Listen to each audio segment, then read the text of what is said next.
Bonsoir, bonsoir chers amis, bonsoir et belle Scopie, quel bonheur et quel honneur de vous retrouver, surtout après une si belle introduction annonçant votre ancien invité Amobé, mon grand frère que je salue, diaspora rap camerounaise africaine de haute qualité.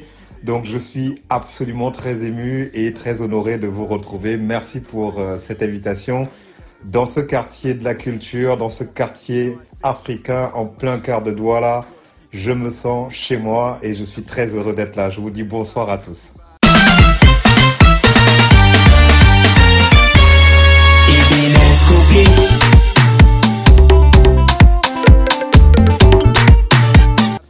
Oui, il est très difficile de parler de soi en règle générale, particulièrement moi qui aime bien raconter les choses, raconter des histoires. Absolument difficile de parler de soi, mais je pense qu'il n'y a rien de mieux que de parler de soi, puisqu'on ne peut que dire des choses assez authentiques sur soi-même. Je suis Paul Patrick Beyeme, tel qu'on le prononce chez les petits. Je suis 100% camerounais de nom d'artiste R-A-S-Y-N, Racine. Ra qui est le dieu soleil dans la mythologie égyptienne et Sin qui est le suffixe que l'on utilise en langue française, hein, comme dans synergie, etc. Je suis camerounais de 41 ans vivant en Allemagne depuis une dizaine d'années, après avoir passé une dizaine d'années en France.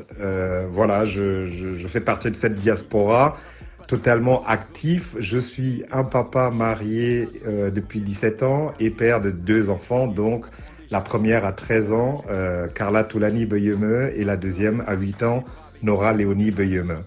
Voilà, l'artiste que je suis, c'est tout simplement le rappeur tel que vous le connaissez sous sa forme, parti du Cameroun. Je suis quelqu'un de très engagé dans ma vie quotidienne, dans ma vie professionnelle et dans ma vie sociale. J'aime les gens, je suis philanthrope et l'Afrique est le cœur même ou le moteur qui me fait avancer dans la vie.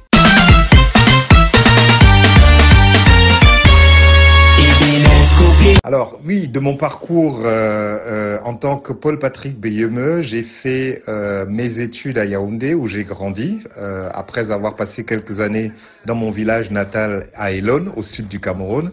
J'ai fait quelques écoles primaires brièvement à Yaoundé, comme l'école primaire de Biémassi, l'école publique de Biémassi. Ensuite, j'ai intégré le collège Vogt où je vais rencontrer le rap. Où j'ai fait quelques belles années.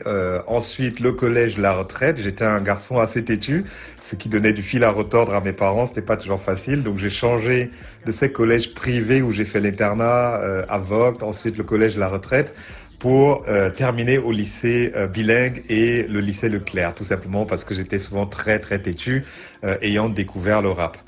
J'ai eu mon bac en 98 et j'ai eu la chance de m'inscrire à l'université de Ngouaekele où j'ai habité pendant les 3 années où l'on va me découvrir sous le nom de Racine, et ça a été de très très belles années pour moi au Cameroun. J'ai arrêté ces études-là après mon DUG en littérature que je n'ai pas validé, tout simplement parce que j'avais décidé de faire la musique, et aujourd'hui je ne regrette pas mes choix car le parcours a été long, mais la vie me donne raison. Oui, ceux qui me connaissent savent que j'ai toujours été très très éclectique, du moins depuis mon enfance, j'ai toujours voulu faire beaucoup de choses dans ma vie. Plus jeune, je m'intéressais à la littérature, je m'intéressais à tout ce qui est panafricanisme, l'idée d'une Afrique forte, l'idée d'une Afrique qui gagne, et cela de notre génération passait par les études, par la lecture, etc. Et très vite, je me suis mis à l'écriture. Donc, dans mes heures perdues, j'écris avec une belle ambition de faire un livre de ma vie et pourquoi pas un autre livre sur le rap camerounais, idée qui mijote dans mon cerveau depuis quelque temps. Donc voilà, j'aime bien la production, je compose des musiques, j'écris et j'aime composer aussi pour des petits films autour de moi. Mon épouse, c'est une femme formidable, la vraie chance de ma vie. Je rencontre Claudia, alors c'est Claudia, on dit en français. Je rencontre Claudia en 2000, l'année avant, 2 années avant que ou 3 années avant que je ne quitte le Cameroun. Et Claudia va me elle va me faire décider par raison d'amour, hein, normalement, à quitter le Cameroun. Moi qui n'aurais jamais souhaité quitter l'Afrique, mais l'amour a cette puissance de briser les frontières ou de changer des destins. Donc Claudia Frankmöller, c'est ma femme, une Allemande de nationalité, de pure souche, qui vient du nord de la France. Donc je l'ai connue dans ces années-là, de pré-né sous un arbre, et aujourd'hui je suis absolument heureux et épanoui avec cette femme qui est une merveilleuse personne, professeur d'université, aujourd'hui recyclée dans l'enseignement académique militaire, et nous vivons en Allemagne, dans la région du Nordrhein-Westfalen, qui est le Rhin, pour ceux qui connaissent Cologne. Voilà.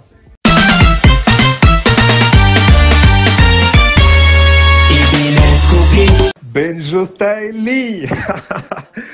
Bon, je vais commencer par un mot qui est tout à fait naturel, c'est un grand frère. Le deuxième mot pour décrire Benjo Stylie, un ami.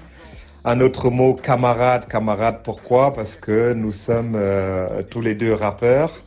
Un autre mot, un grand artiste, tout simplement parce que je le connais, pionnier, précurseur du rap camerounais de première heure, et quelqu'un de très généreux, un grand cœur, qui, pour la petite anecdote, m'a énormément soutenu dans ma carrière, alors que Né sous un arbre était en train de battre son plein sur les radios camerounaises, et que l'on connaît les problèmes de la jeunesse camerounaise, les droits d'auteur, les concerts mal payés. Et Benjo a toujours été ce grand frère-là qui a su me relever ou me soutenir quand j'en avais le besoin, et quelqu'un de très très très intelligent que je respecte énormément et qui me manque dans ma vie d'artiste. Voilà, Benjo, si tu nous écoutes quelque part, lot respect, t'es un grand monsieur.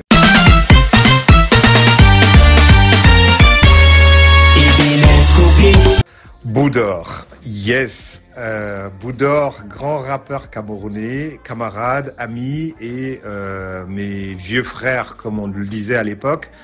Quelqu'un que je respecte beaucoup et que j'ai observé aussi très longtemps, puisque nous avons partagé les mêmes scènes, les mêmes ambitions.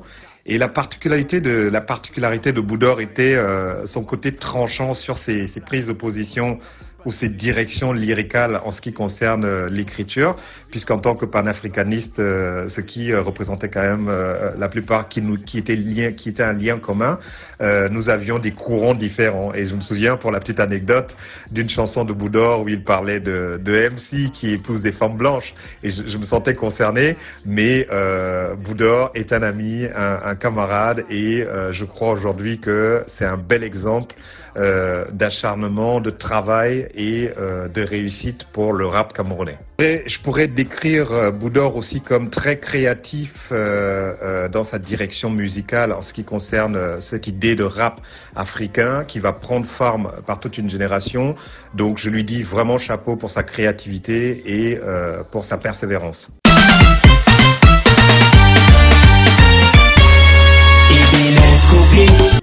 Eng Kouliaye Agnagna. Agnagna, très très très beau souvenir. Je vais découvrir le RAS parce que le RAS arrive au Cameroun en début des années 90 par le biais de Consti Eka, qui est ami de Yves Zogbo Jr., homme de médias et rappeur à l'époque dans le groupe RAS. Et j'assiste à vraiment le premier vrai concert de rap à Yaoundé, au cinéma Le Capitole, je me souviens bien, et RAS était sur scène avec des groupes camerounais comme les Frères Parker à l'époque. Beaucoup de nostalgie quand je pense à ce groupe de rap que je regardais, que j'admirais et dont j'ai l'album aujourd'hui, Agna Agna, super tube de l'époque.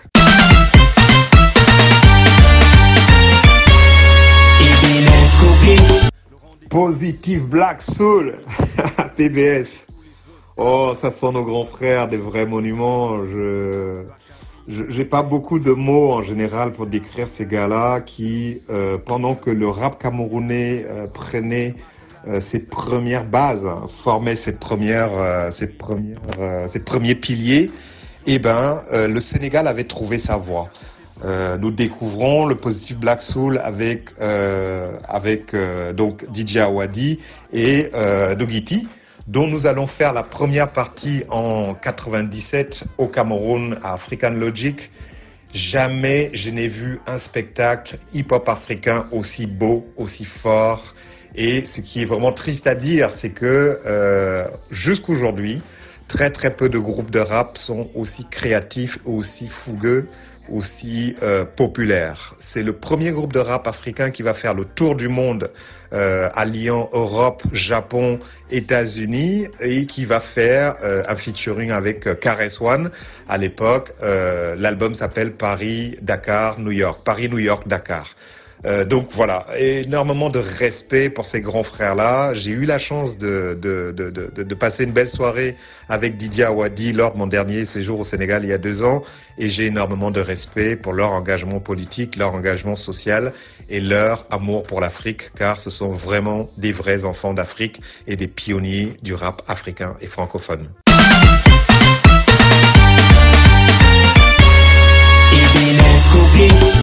Alors, Crotal, je vais commencer par l'appeler P.O. P.O. J'ai toujours du mal à appeler Crotal aujourd'hui quand on se retrouve en privé. Très, très créatif, très sportif, très fort mentalement, très sobre et une icône du rap africain. Et j'ai mes raisons. Un vrai ami, j'ai toujours considéré Crotal, pendant beaucoup d'années, j'ai toujours pensé que c'était mon grand frère. Mais à vrai dire, c'est pas mon grand frère parce qu'on a quasiment le même âge. Mais pourquoi je l'ai toujours considéré comme ceci? Parce que quand on était plus jeune, je l'admirais de loin. Sa fougue sportive, son courage et son côté à l'époque très très très américain, très beau garçon. Et je vais être au fil des années ami de Paul-Édouard Onambélé, donc Crotal. Et c'est quelqu'un qui est vraiment une pièce centrale du hip-hop camerounais, particulièrement du hip-hop yaoundé, car ces différentes casquettes lui ont donné cette chance que le hip-hop camerounais gravite autour de lui, puisque nous avons produit beaucoup de nos maquettes. Moi, en tout cas, à partir de Racine, j'ai fait le squelette de mon album chez Crotal, qui était le programmateur, qui était l'ingénieur et qui mettait son savoir-faire en tant que rappeur et producteur aussi dans la construction de cet album que je vais réaliser chez lui avec mon frère et ami Joël Tic. Donc Crotal, un camarade, un grand ami. Et pour la petite histoire, mon prochain single, qui est la version jazz de mon single La Mer, la deuxième version, le beat a été produit par Crotal, et donc je suis très heureux et très honoré d'avoir un vieux camarade, un ami, enfin à nouveau sur une de mes productions produites à l'international. Crotal, big up, respect à toi. Alors, encore peut-être un petit mot sur Crotal en ce qui me concerne, moi, sur le plan personnel. C'est quelqu'un que je respecte pour aussi une simple raison. C'est la camaraderie, c'est la loyauté sur pas mal de faits. Le rap est une génération de jeunes avec beaucoup de concurrence, etc.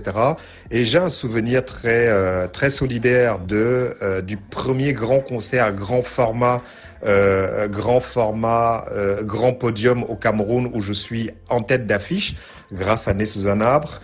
Crotal accepte de m'accompagner à Douala, de venir soutenir cette idée, soutenir ce concert, malgré que Racine est la tête d'affiche, et je n'ai jamais oublié ce souvenir. Je lui dis merci. Le Kilimandjaro, très beau souvenir, et merci pour ces souvenirs-là, parce que je vois, Ebelscopie, que vous êtes réellement allé fouiller dans ma vie et que je ne peux rien vous cacher. Le Kilimandjaro, c'est la première boîte de nuit jeune à Yaoundé où je vais vraiment faire mes pas, où je vais pouvoir prouver à mes amis que j'ai du talent, que j'ai de la volonté de rapper, et c'est les premières boîtes de nuit où je vais avoir la chance de prendre le micro devant un vrai public très critique et sans pitié, qui est venu danser, et donc qui a tendance à ne pas faire de cadeaux quand un groupe de rap n'est pas bon. C'est de très belles années de concurrence, de slam. À l'époque, on parlait pas encore de slam, mais vraiment de clash et de rap purement dit sportif au microphone, où le challenge était de séduire le public et d'être à la hauteur de l'ambiance qui y régnait. Je me souviens, il y avait une piscine, dans l'après-midi, c'était des matinées jeunes de 14 heures à 22 heures. Et pour la petite histoire, c'était la seule possibilité pour les jeunes de mon âge, on avait 14, 15 ans, de pouvoir sortir et de pas s'attirer les foudres des parents. Je peux vous dire que j'étais toujours sur la liste des coups de fouet de ma mère. Pourquoi? Parce que je partais de 14 heures à 22 heures et le temps de rentrer à la maison, il était minuit. Donc j'ai de très très beaux souvenirs de cette plateforme où je vais découvrir des rappeurs comme Demoniac Posse ou Polo, qui est Crotal aujourd'hui, que je pouvais avoir comme camarades sur les mêmes planches. Voilà.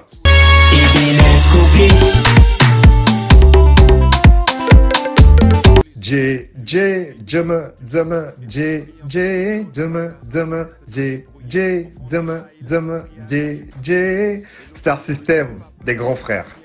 Des grands frères très beaux, très séduisants, de bons danseurs et des vrais stars à l'époque, puisque c'est des premiers groupes qu'on va voir, je dirais quasiment aussi précurseurs de ce que l'on appelle aujourd'hui musique urbaine. Parce que pour nous, ce n'étaient pas des rappeurs à l'époque. Alors quand je dis nous, c'était nous les jeunes à l'époque qui étions orientés rap pur, discipline, d'écrire des textes et de les clamer. Star System va naître de la génération fan de Michael Jackson à la transition R&B et hip-hop à l'américaine, mais vont concentrer le tout dans le chant et la danse. Donc j'ai des souvenirs très respectueux de ces grands frères-là, qui sont devenus aussi plus tard de bons amis, puisque après leur succès à Yaoundé, malgré que certains se sont installés en Europe, ils sont toujours revenus au Cameroun et à un moment donné, ils ont ouvert un studio où je me souviens de quelques souvenirs avec Oumar. Nous ont reçus chez eux des garçons très intelligents, très modestes et très travailleurs. Voilà, Star System, un grand groupe, de très beaux souvenirs de mon adolescence. Alors, Demoniac Posse, j'ai une histoire tout à fait personnelle et privée de respect et de talent avec Demoniac Posse. J'en ai quasiment beaucoup de tristesse aussi de me dire que les jeunes Camerounais d'aujourd'hui ne connaîtront pas ce groupe, car pour moi, ça a été à chaque fois un des leviers qui m'a vraiment poussé à sortir de chez moi pour aller le soir voir d'autres jeunes rapper. Demoniac Posse, c'est pour moi le début du rap discipline à Yaoundé. C'est Dipanda, Patrick Dipanda, fils de Dipanda Mouélé, Brice Tejonan, fils de commissaire Tejonan à Yaoundé, donc des enfants de très bonne famille, mais très beaux sur eux-mêmes, qui vont mettre corps et âme dans cette passion, le rap, et qui vont nous séduire dans les soirées. J'en ai encore des titres dans ma tête aujourd'hui, comme Paye tes dettes mon frère, comme Le pouvoir au peuple. Et à l'époque, on ne parle pas encore de rap camerounais, mais on parle de rap dans la ville, c'est-à-dire quelques petits groupes de jeunes qui sont soit de bonne famille ou qui reviennent d'Europe souvent ou qui ont la chance de voyager en Europe, qui ont déjà eu accès, écho à cette musique qui va devenir plus tard la musique populaire des jeunes et qui ont l'exclusivité de pouvoir rapper comme NTM en France ou comme d'autres groupes, mais avec un tel naturel yaoundéen en bon français, un rap très classe avec des jeunes très propres sur eux-mêmes. Donc Demoniac Posse, j'ai des souvenirs très géants des soirées passées avec ces jeunes-là. Et plus tard, je vais me lier d'amitié, une amitié assez chaotique quand même avec Brice Tejonan, qui des jeunes que j'admire, hein, leur façon de s'habiller, de parler, et la horde de filles qui tournaient tout autour. Bref, des jeunes qui m'ont réellement donné envie de rapper et qui vont faire de moi, qui vont faire que j'arrive à ce choix de me dire c'est ce que je veux faire, je veux rapper. Respect, pionnier du rap camerounais, Demoniac Posse, pièce incontournable de cette belle histoire.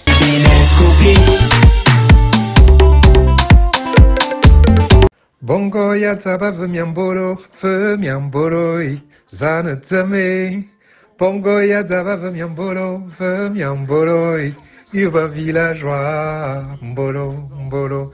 Vemia Mboloé, urbain villageois, Mboloé, Mboloé, Vemia Mboloé, urbain villageois, African Logic, Oumar CVM. Oui, ça c'est l'une de mes premières compositions à succès avec Oumar CVM. Des années folles, je dirais les bases de la musique urbaine camerounaise et de très belles années de créativité car Oumar CVM a vraiment posé ses bases.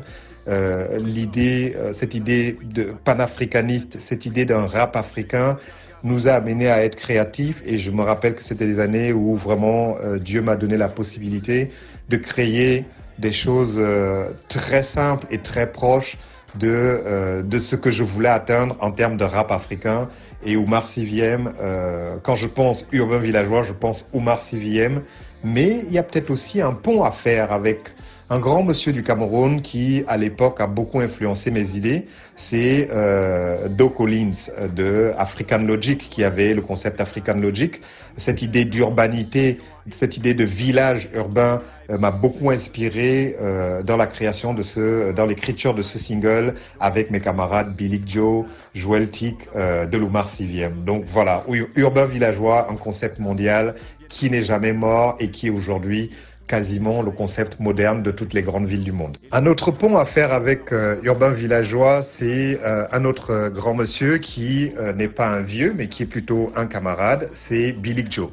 DJ Billy Joe va rendre ce rêve possible, car sans lui, Oumar CVM n'aurait jamais eu les moyens logistiques ou financiers d'atteindre un large public à Yaoundé, car sa famille va mettre toute l'énergie possible, financière, matérielle, et va mettre à disposition tout un local dans leur maison pour que nous puissions être concentrés dans ce que nous voulions faire. Et je me souviens du grand investissement en termes de temps et d'argent de Billy Joe en ce qui concernait le vestimentaire. Oumar CVM, on était toujours bien habillés, et urbain villageois, nous en avions quasiment des t-shirts étant sur scène.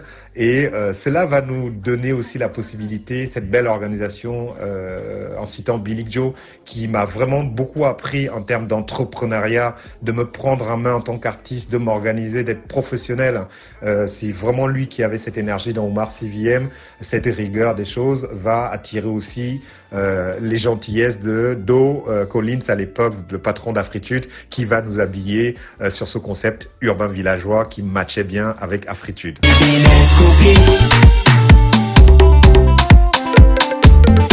Oumar CVM.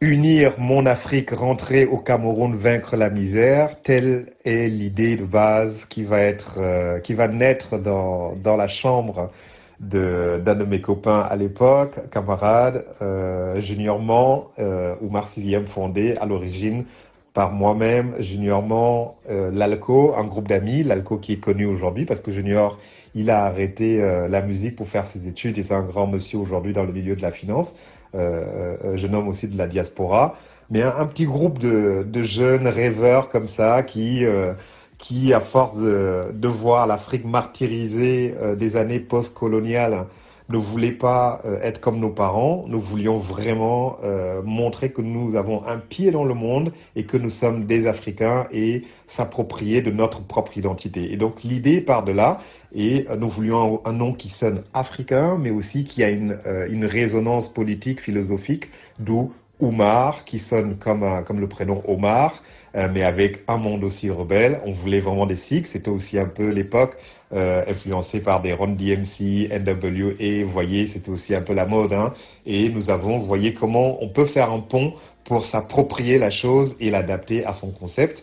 Donc voilà, Oumar CVM, voilà les balbutiements. Et Oumar CVM va prendre réellement forme à la rencontre de Billy Joe, de Melik, Hervé Hyacinthe Abega, de Joel Tick, de Kares Foto, et donc plus tard du trio que l'on connaît sur Urban Villageois, mais ça a été vraiment une plateforme à l'époque, une plateforme qui va faire connaître pas mal de jeunes qui venaient nous joindre et qui arrêtaient la musique finalement parce que c'était pas facile de concilier les deux, habitant chez ses parents. Donc Oumar CVM devient un monde aussi rebelle, court à la verticale du mystère, à sa refondation avec Billy Joe et mes camarades Joel Tick, Hervé Hyacinthe Abega. Donc voilà, Oumar CVM, une fois de plus, c'est aujourd'hui vraiment pour moi la base et c'est un concept qui me suit aujourd'hui, qui a fait mes bases dans ma vie d'artiste et de rappeur.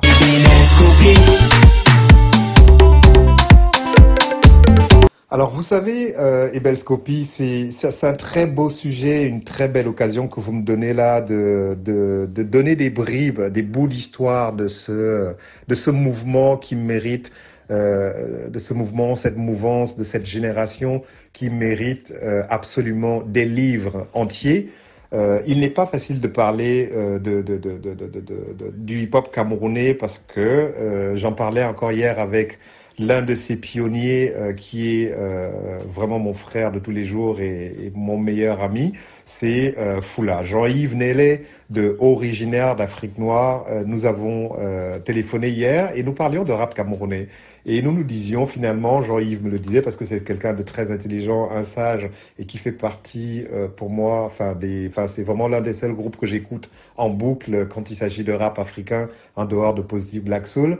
Et il me dit, tu sais Racine, chaque rappeur camerounais a son histoire du rap camerounais. Donc oui, je pense que c'est important de le mentionner aujourd'hui quand on voit comment la chose évolue, considérant la partie vraiment brûlante qui a été la fondation du rap où on a connu des têtes comme Benjo Staeli, où on va à Yaoundé connaître des gens comme Demoniac Posse, MC Olangué, Crotal, Racine, tous les autres noms, Négrissime, Boudor. Ce rap-là, il a perdu quelque chose. Alors, j'ai ma petite idée, malgré ma modestie. Je sais que depuis mon départ du Cameroun, il y a comme un puzzle, d'une façon très modeste, personne n'est irremplaçable, mais dans un courant, mon départ du Cameroun m'a bien montré de ma vision de l'extérieur que je manque réellement à ce rap parce que ce rap a besoin aujourd'hui des gens qui le valorisent, pas simplement par de la belle musique, mais des gens qui sont conscients du travail qui a été abattu, qui sont conscients du talent de leurs frères et qui sont conscients du fait qu'une histoire ne s'écrit pas tout seul. Par contre, mon regard n'est pas triste, il n'est pas dramatique par rapport à ce qui se passe aujourd'hui parce qu'il a beaucoup évolué dans ce rap où chacun peut raconter sa version, où chacun raconte son histoire.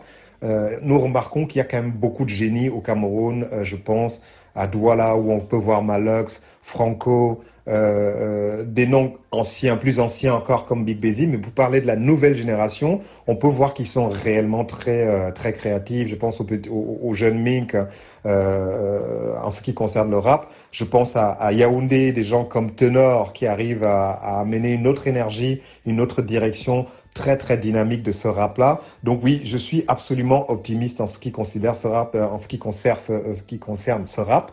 Mais je pense que nous qui sommes les pionniers, nous qui sommes les grands frères, nous avons un devoir de continuer à valoriser ce travail pour que et le public et les artistes eux-mêmes continuent à se nourrir spirituellement de cette volonté de mettre en valeur. Faut pas quand même oublier que le rap camerounais se trouve dans un contexte camerounais, un contexte africain avec 12 millions de problèmes possibles. Et donc je pense qu'il y a une certaine volonté de ma part de transmettre ce message en disant nous avons un devoir de prise de conscience, comme Claudie Siard le dit dans sa Génération Consciente, nous devons nous mettre en valeur, nous devons écrire notre histoire. Il est hors de question que d'autres personnes écrivent notre histoire, d'où mon retour aussi de venir rendre hommage à ce travail qui a été fait, rendre hommage à mes camarades et soutenir les plus jeunes derrière. Donc le rap camerounais, pour moi, c'est le meilleur d'Afrique et je pense qu'il a de très belles années encore, longuement, et une longue vie devant lui.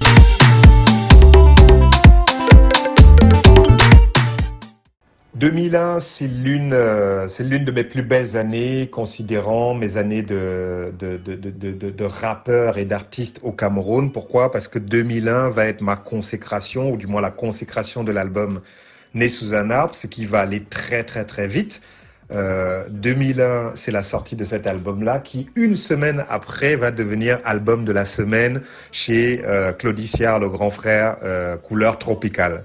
Et donc, vous pouvez imaginer, le Cameroun, à l'époque, dans son contexte, nous avions Patrick Guémandon qui faisait son émission Les Aventures, je sais plus comment ça s'appelait, sur Africa numéro 1, qui étaient des stars de la radio. Hein. On écoutait bien des radios, soit françaises, donc RFI, ou alors Africa numéro 1, où le public camerounais avait l'impression que oui, voilà des émissions qui sont déjà à la hauteur de la qualité attendue.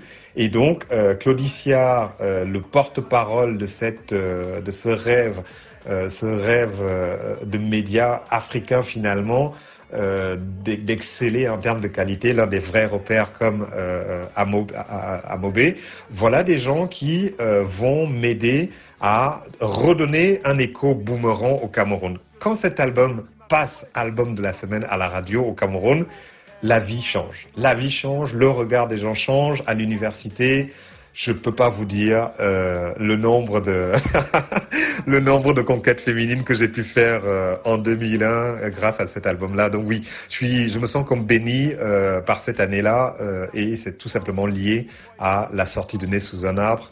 Et je tiens aussi à rendre hommage ici à tous qui ont rendu ce rêve possible, car Né sous un arbre, comme vous le savez, c'est Racine featuring Joëltic, et je rends un grand hommage à Joëltic qui a accepté humblement de m'accompagner sur ce et est vraiment très engagé dans ce projet qui va aboutir après que nous soyons rentrés de notre séjour en France et que nous nous soyons séparés avec Oumar Siviem une fois rentrés au Cameroun. Donc voilà, une très très belle année. L'année de la consécration de mon album et l'année du succès. Alors, Né sous un arbre, je pense que Né sous un arbre, c'est un livre tout entier à lui-même. J'ai toujours été une personne très engagée, donc la volonté d'être loyal est très ancrée dans mes valeurs. Et quand je fais cet album, j'ai déjà tout le background de l'Oumar Siviem, j'ai tout le background du rap camerounais tel que je l'ai vu évoluer par mes propres influences, des camarades qui ont été mes héros ou alors des camarades à qui je voulais pas ressembler. J'ai derrière moi les années Marseille où l'on a rencontré Ayam, où l'on a joué devant 6000 personnes pour la première fois de l'histoire du rap camerounais, un groupe de rap signe en major en France. Donc j'ai toutes ces années donc de frustration aussi parce qu'Oumar Siviem se sépare et le challenge est très grand pour faire un album et je me décide de pas mourir. Je ne veux pas arrêter, je ne veux pas sombrer dans la tristesse et je vais écrire cet album dans ma chambre à l'université. Et l'anecdote, alors il y en a deux. Né sous un arbre, c'est que le titre va s'appeler comme ça parce que je voulais faire un livre, un titre d'album biographique, mais qui ne se focalise pas sur ma personne, mais qui va utiliser l'identité d'un jeune Africain pour parler finalement de tous les problèmes qui tournent autour de l'Afrique, et des problèmes que rencontrent les jeunes. Et visiblement, l'épreuve me réussit car Né sous un arbre va faire une biographie qui est la mienne, mais va faire la biographie de ce jeune Africain. D'ailleurs, le morceau il commence comme ça. Je suis un jeune Camerounais âgé de plus de 20 ans. Comme beaucoup de jeunes de mon âge, j'ai quitté les bancs, j'ai né défoncé. Donc voilà, la suite vous la connaissez.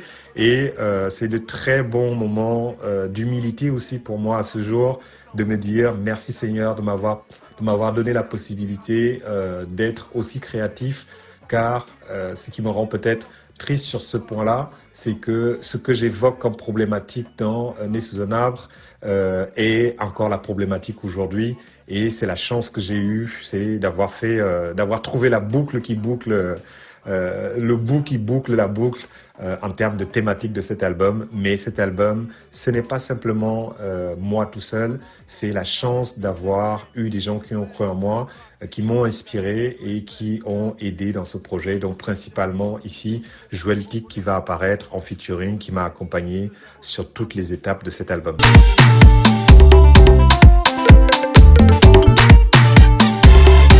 Alors, bien sûr que c'est tout à fait vrai, cet album va être disque d'or et très contesté comme traditionnellement au Cameroun, comme vous pouvez le voir, Canal d'Or qui fait des scandales et des remous parce que voilà, il y en a toujours qui ne sont pas d'accord. Oui, Né sous un arbre, à travers le titre Né sous un arbre, Allô Allô va avoir le disque d'or, organisé à l'époque par les élites de cette musique urbaine. Hein. Les élites, c'était ces acteurs, donc nous-mêmes les artistes, et bien sûr des promoteurs qui nous accompagnaient à l'époque. Je pense notamment à Alex Yeway, Hervé Jack, toute la communauté des radios FM 94 à Yaoundé, toutes les radios de Douala, qui, à travers un événement des premiers awards de la musique camerounaise, vont discerner le prix du meilleur album et album rap, album jeune de l'année à Racine grâce à Né sous un arbre, donc un disque d'or, un prix remis à l'époque au cinéma Le Capitole. Des images, je les ai encore, mais c'est tout à fait vrai que les polémiques, il y en a eu à l'époque, parce que voilà, c'était pas facile non plus pour les uns et les autres de se dire que nous sommes à la course depuis très longtemps. Vous pouvez donc imaginer, comme on le dit à Douala, hein, le rap camerounais de Benjo Styli à Racine ou à Crotal, à Négrissime, à Boudor, etc. Et vous allez tout simplement comprendre que les polémiques ont toujours eu lieu. Mais je dirais ici, c'est une info, elle est sûre. J'ai eu mon disque d'or au Cameroun et cela fut Né sous un arbre et j'en suis très honoré et très très fier.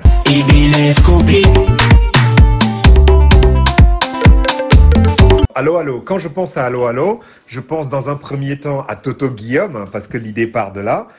On parle de Ndolo, Ndolo, Banana, et voilà, ça c'est l'idée de base. Je pense en premier à Toto Guillaume, qui est à la musique originale et initiale. La deuxième personne à laquelle je pense, c'est Joël Tic, qui me souffle cette idée à l'oreille. Joël Tic me dit non, mais il te faut un tube dans ton album, il faut un morceau que les gens dansent. Il faut quelque chose qui ressemble, quelque chose qui percute. Alors j'étais un peu finalement à bout de souffle parce que j'avais quasiment écrit tout l'album. Et Joël Tic revient le lendemain avec un beat qu'il a composé sur le clavier que nous avions, où nous composions nos beats. Tout de suite, j'accroche sur l'idée. Et l'idée, c'était de faire une chanson sur les portables. Yaoundé les donc ça fait allô, allô, mon frère. Yaoundé les cellulaires se dégainent comme au Far West. Po, po, po. Parce qu'il faut dire à l'époque que le mobile était à la mode et que c'était anecdotique. Je vous épargne cette partie-là. Tout le monde connaît les souvenirs rigolos qu'on peut avoir sur les mobiles partout dans le monde. Et allô, allô va réellement percuter comme on n'a jamais vu dans le rap camerounais. Cette chanson, on va l'entendre dans les villages, elle va passer à la radio. Et le troisième nom auquel je pense, c'est Tom Yoms, notre feu grand Tom Yoms, qui grâce à RTM, une fois qu'il a écouté cette chanson, ne m'a plus lâché. Il a dit « Petit frère, je vais vous aider ». Il nous a pris par la main et va nous faire découvrir à Douala, car Tom Yoms, Dieu merci, et car Tom Yoms, on dit les icônes ne meurent pas, c'est pour ça que je dis Dieu merci, mais à vrai dire, je devrais dire merci à toi Tom Yoms pour nous avoir ouvert les portes du succès au Cameroun après que RFI ait diffusé l'album Né sous un arbre. C'est vraiment Tom Yoms qui va nous prendre par la main et qui va tourner en boucle sur RTM sous ses ordres et sous sa direction par sa passion pour les jeunes. Cet album qui va être un carton à Douala. Allô, allô. Beaucoup de respect, beaucoup de nostalgie et très reconnaissant.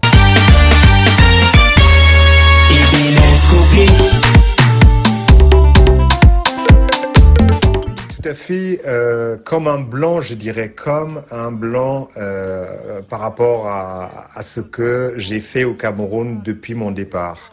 Autrement, je dis juste comme un blanc car je suis parti du Cameroun, donc coupé du grand public, mais je suis au Cameroun tous les jours que Dieu fait et j'ai gardé de très très bons ponts en ce qui concerne les ponts familiaux, les ponts avec mes camarades qui sont des artistes ou alors même d'autres acteurs de la société avec qui j'ai des projets où je fais des choses.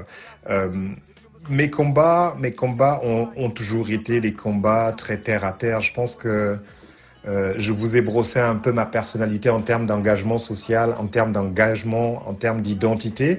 C'est-à-dire que pour moi, il est hors de question de me dénaturer. J'ai toujours pensé qu'on pouvait être africain, africain et parler anglais, espagnol, chinois, avoir un pied dans le monde, mais rester soi. Donc cette idée, elle fait partie des premiers combats que je mène dans ma vie, c'est de rester authentique. Je suis marié à une Européenne, à une Allemande depuis presque 20 ans, donc comme je vous disais depuis 17 ans, mais cela ne m'a jamais changé et je fais l'effort au quotidien de garder ces choses qui sont les choses que j'ai apprises au village, que j'ai apprises par les valeurs de mes pères, de ma famille, mais les valeurs aussi des pères de l'Afrique qui sont nos pères politiques, nos pères spirituels, nos pères philosophiques dans la littérature, dans le sport, dans toutes les valeurs qui peuvent être les bases de notre culture. Donc ça, c'est l'un de mes premiers combats. Mon deuxième combat est un combat plutôt existentiel, c'est-à-dire que Dieu merci, aujourd'hui je suis à l'abri. Je me sens plutôt plus que privilégié par rapport à tout ce que la vie m'a donné jusque-là, mais mon combat a toujours été de sortir du manque, de la pauvreté, pauvreté d'esprit dans un premier temps, donc de me cultiver, de lire des livres, d'apprendre, de m'ouvrir au monde, d'être tolérant avec moi-même, avec mes frères, être tolérant avec ceux qui sont nos bourreaux, mais tolérant ne veut pas dire passif. Tolérant veut dire être fort face à l'adversité. Donc c'est une chance aujourd'hui d'avoir le sentiment que peu à peu j'ai réussi ces premières étapes qui étaient de m'épanouir et de m'affirmer en tant que personne avec une identité réelle, de sortir de la misère. Aujourd'hui, je suis papa, je travaille. Et l'autre combat que je continue à mener est de réellement faire un pont avec l'Europe dans laquelle je vis aujourd'hui, comme un membre de la diaspora très active, hein, car je ne me suis pas croisé les bras depuis que je suis parti en Europe. J'ai fait mes études dans le marketing, alors pas à l'université, mais j'ai fait un BTS vente qui m'a permis de vivre comme ça, pas seulement du rap, mais de pouvoir continuer à vivre de ma passion et de ne pas être dépendant de mon épouse ou de qui que ce soit. Donc d'être autonome. Voilà les combats que je mène et les combats en termes de combats que j'ai menés dans l'ombre dans ces 20 ans qui sont passés sont tout simplement de subvenir aux besoins de mes amis qui ont eu de temps en temps besoin de moi sur le plan social, envoyer un peu d'argent, soutenir ma famille, que ce soit dans de bons moments ou dans les tristes événements. Mais le combat artistique est vraiment le combat central de ma vie. Donc depuis 20 ans, je garde un pont très actif avec le Cameroun. Vous pouvez le voir avec un aboutissement à distance de mon single produit musicalement par Crotal. Mais en parallèle, j'ai d'autres partenaires très proches de moi qui sont des pionniers du hip-hop camerounais avec qui je prépare des projets avec lesquels il y a des projets concrets comme Sultan Ho Chi Minh, avec qui j'ai fait un pont avec la Jamaïque, l'Allemagne et le Cameroun. Nous avons un projet dans ce sens-là où des chansons sont déjà réalisées avec un jeune artiste jamaïcain qui est mon petit frère. Parce que je vous l'ai peut-être pas dit, mais la Jamaïque ressemble beaucoup au Cameroun et c'est un pays que j'adore. C'est un pays où j'aimerais bien de temps continuer à aller comme je vais au Cameroun. Donc oui, il y a énormément de choses qui se font. Je produis pas mal de jeunes en termes de support. Je sers de mentor, mais je suis réellement au courant de ce qui se passe au Cameroun, où j'essaie d'être pas seulement un acteur passif, mais plutôt un acteur actif, mais toujours avec ce vrai combat qui est celui d'unifier, de fédérer les gens, pas de les diviser, mais plutôt d'aider un mouvement à continuer à se valoriser et à briller. Il faut dire aussi que en 20 ans, il s'est passé beaucoup de choses, hein, malheureusement, dont les Camerounais ne sont pas au courant. Je crois que aujourd'hui, pour ceux qui m'ont suivi, j'ai fait énormément de choses. Je suis arrivé en France en 2003 et j'y ai joué dans les plus grandes salles de ce pays. Toujours en acoustique parce que je suis passé à une étape supérieure lorsque je suis arrivé en France avec la fougue de nez sous un arbre et toute l'énergie que je ramène d'Afrique. Je forme des groupes acoustiques. Donc on va connaître dans la ville d'Amiens, au nord de la France, la ville d'où vient la famille de la femme de Macron. Tout le monde me connaît à Amiens, tout simplement parce que les milieux de l'université, je deviens une star, mais une petite star locale d'entrée de jeu. Pourquoi? J'amène un rap acoustique avec une énergie africaine telle que beaucoup ne l'ont jamais vue sur place. Donc on va connaître Racine and the High Family sur des centaines et des centaines de concerts entre la France et l'Allemagne. On va connaître plus tard le Racine Quartet qui va être la meilleure formation que j'ai eue en termes d'écho culturel. Et on va connaître aussi mon album en 2009, qui est mon deuxième album, qui est Noble et Juste Cause, dont je rêve que le Cameroun découvre le contenu, car cet album est dédié à l'Afrique. Et c'est un album qui va un ton beaucoup plus haut, beaucoup plus agressif que Né sous un arbre et qui est méconnu des Camerounais. Mais avant cet album, en 2007, je produis mon maxi African Mic Fighter 1, d'où le nouveau single s'appelle African Mic Fighter 2.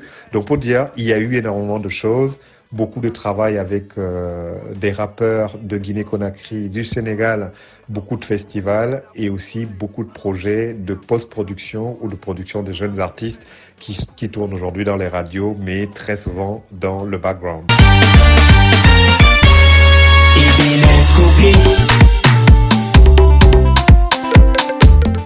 La lecture que je fais du hip-hop camerounais au jour d'aujourd'hui est très lucide, lucide et avec beaucoup de recul aussi. J'essaie de rester modeste, de me dire que aussi bien ma génération a été très talentueuse, aussi bien et aussi vrai la nouvelle génération le sera encore plus ou le sera. Donc j'ai une lecture de ce hip-hop très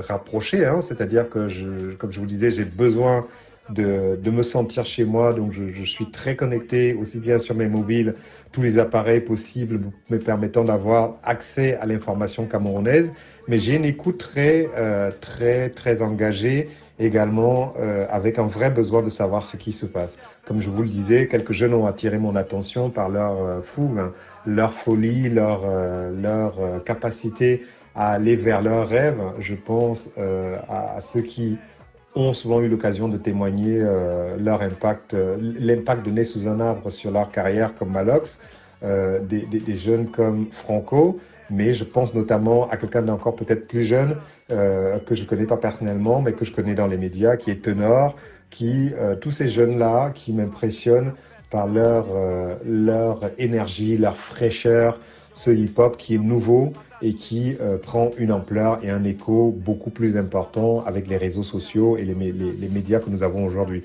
Donc j'ai un regard très respectueux de cette nouvelle génération et très reconnaissant aussi de ce que la chance m'a donné, de ce que la vie m'a donné comme chance de pouvoir vivre, car je dois le dire, je me reconnais énormément dans ce qui se fait dans le rap camerounais aujourd'hui. Je reconnais énormément l'idée et le savant mélange de Né sous un arbre qui peut s'entendre dans la musique aujourd'hui, que ce soit au niveau des colorations musicales, le mélange de la musique locale avec des sonorités locales, peu importe le rythme, Bamileke, Mangambe, Asiko, mais particulièrement Bikutsi ou Makossa. Donc je reconnais énormément aussi mon impact politique, car très peu de Camerounais le savent.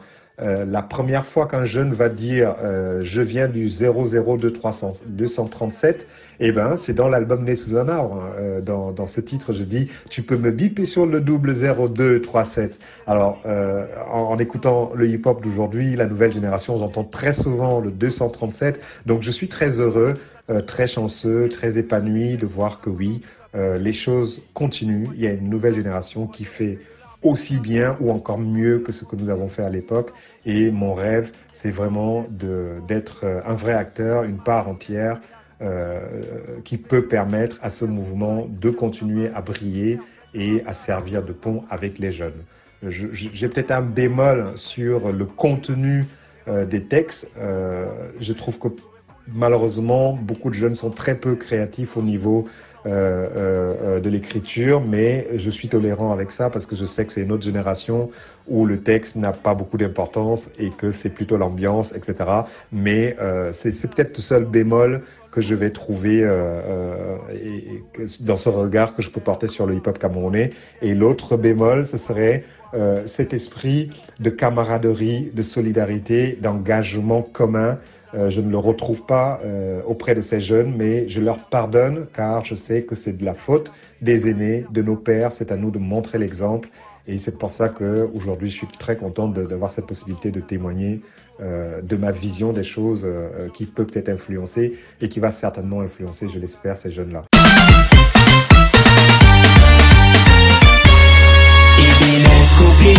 Un mot sur le Cameroun, je vous adore. J'adore mon pays. Riodos Camaroes, le char des dieux, le mont Cameroun, le Vouri, hein, la Damawa, la Sanaga. Un mot sur le Cameroun, c'est ma patrie, c'est mon pays natal et c'est mon pays où j'aimerais mourir. On a aujourd'hui une situation au Cameroun avec le Nozo, le nord et sud-ouest du Cameroun qui nous donne vraiment du fil à retordre. Mais j'adore et j'aime bien remettre les choses dans leur contexte historique car j'ai toujours été convaincu depuis mon enfance que le savoir est une arme. Beaucoup de problèmes d'aujourd'hui paraissent comme des problèmes et vont faire des scandales pour ceux qui sont peu avérés, pour ceux qui sont peu cultivés ou ceux qui sont peu informés. Mais beaucoup de Camerounais savent que ce problème n'est pas nouveau. Ce problème n'est qu'une résultante de ce dont nous avons hérité du poison français et du poison anglais. Ce qui va me rendre triste dans cette histoire et qui est très révoltant, c'est la façon dont l'élite camerounaise actuelle ou le gouvernement actuel, qui lui-même était déjà acteur des années 1958, je me souviens que dans l'histoire que le Cameroun va être réuni et un État fédéral grâce à l'élite d'étudiants francophones camerounais qui sont allés étudier en France et l'élite d'étudiants camerounais qui sont allés étudier en Allemagne, en Angleterre, donc britannique, et qui, par la diaspora forte intellectuelle et politique, dans cette idée de panafricanisme, vont remettre leurs énergies ensemble pour venir unifier le Cameroun sous le gouvernement de Paul Biya et de Ahidjo. Donc ce qui est vraiment déplorable, c'est la façon dont le gouvernement gère cette crise sans prendre en compte ces faits historiques qui peuvent nous faire sortir de cette crise d'une façon royale et très rapidement, avec beaucoup d'engagement et de solidarité. Mais j'accuse le gouvernement camerounais et j'accuse l'élite locale et j'accuse l'élite de la classe de l'opposition. Je les accuse tous de détruire notre pays et d'abrutir notre génération, la génération de nos petits frères, avec des conflits qui finissent très souvent par des conflits d'intérêts financiers ou des conflits d'intérêts politiques, alors que nous savons que ce problème est un problème de frustration d'une minorité qui est finalement 20% de la géographie du Cameroun. 20% des terres du Cameroun sont celles du Nozo, mais qui vont très très mal être représentées dans les institutions politiques. On va quand même me parler de Tandemuna à l'époque, etc. Mais ce n'est pas assez. Ces frustrations, elles sont réelles. Ce fédéralisme est une chance. Moi, je peux faire un parallèle avec l'Allemagne où j'habite, où le fédéralisme est réellement proche de ce qui devrait être la politique africaine. Donc, j'appelle à une prise de conscience vraiment individuelle, car comme vous l'avez vu, ni le gouvernement actuel, ni l'opposition n'ont la solution face à cette crise, malheureusement dans laquelle s'infiltrent aussi les puissances extérieures qui veulent déstabiliser notre Cameroun. Donc je prie pour mon pays, je prie pour mes frères qu'ils aient du courage, d'être lucides, de se baser sur leur histoire pour régler les problèmes et de ne pas se baser sur ce que dit Facebook ou de ce que dit Snapchat et tous les réseaux sociaux où on peut trouver des fakes informations. Le Cameroun s'en sortira.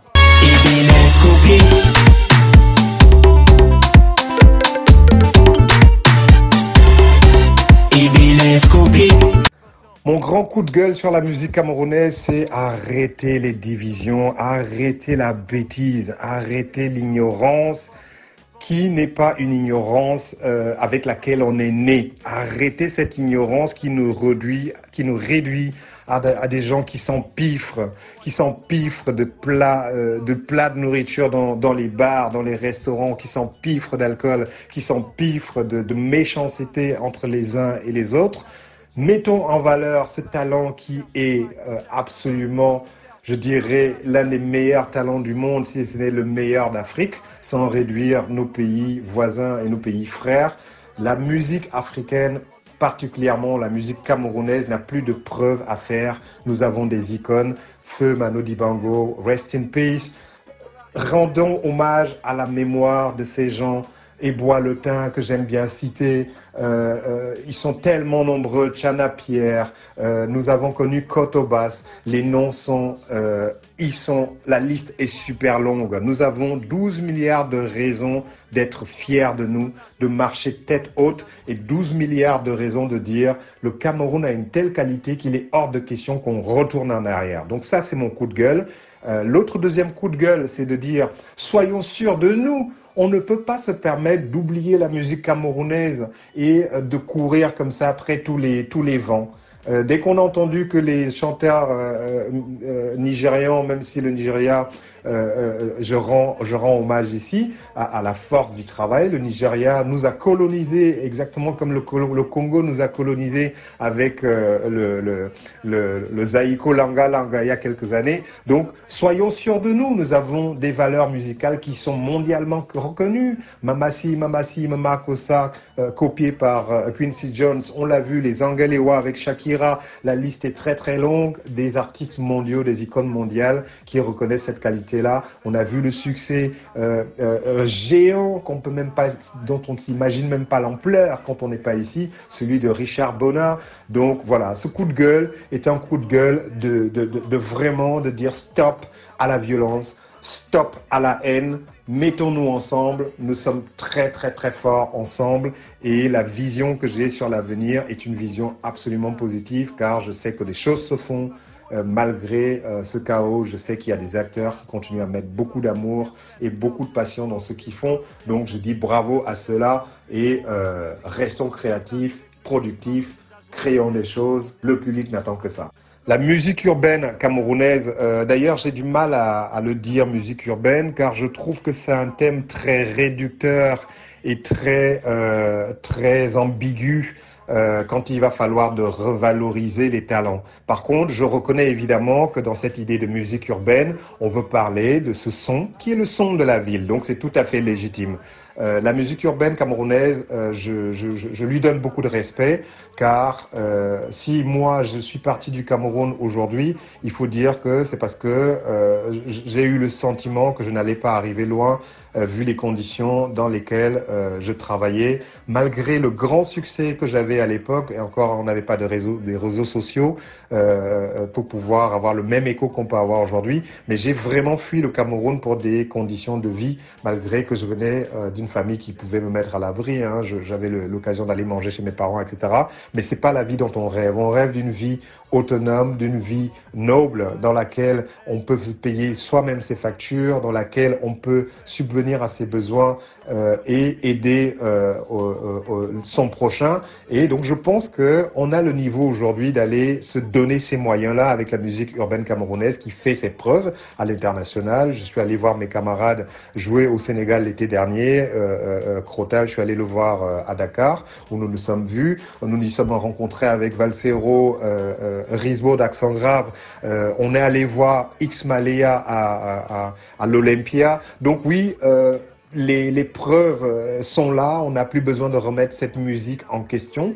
La seule chose qui reste à faire, c'est ce que nous devons faire ensemble et c'est ce que nous pouvons faire individuellement. Et je vous confirme ici dans ce village que je n'abandonne pas cette idée, que nous allons y arriver et je contribuerai d'une façon très modeste mais super active dans ce sens pour qu'on y arrive et qu'un jour notre travail soit valorisé. Et c'est le même mot que je vais dire aussi à la musique urbaine, de se mettre ensemble, car si nous ne sommes pas ensemble, eh ben, c'est le pire des chemins que nous puissions choisir, car à l'extérieur, on nous veut diviser, et si nous-mêmes on est déjà divisés, alors on n'a aucune chance d'aboutir nos rêves, mais le seul moyen, c'est d'être ensemble, on est plus fort.